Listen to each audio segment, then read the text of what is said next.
We abhor the emasculation of the central role of the Electoral Commission of Jamaica in setting constituency and divisional boundaries so that the government of the day cannot do precisely what this government is intent on doing here.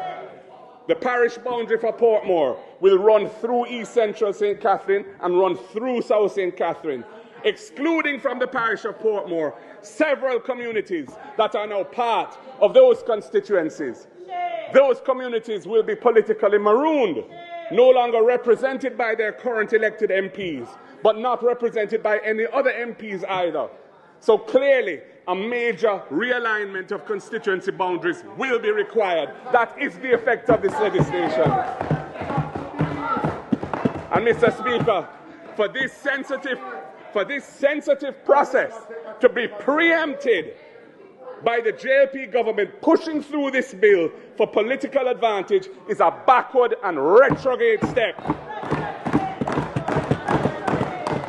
And we strongly object to it, and we will not support it.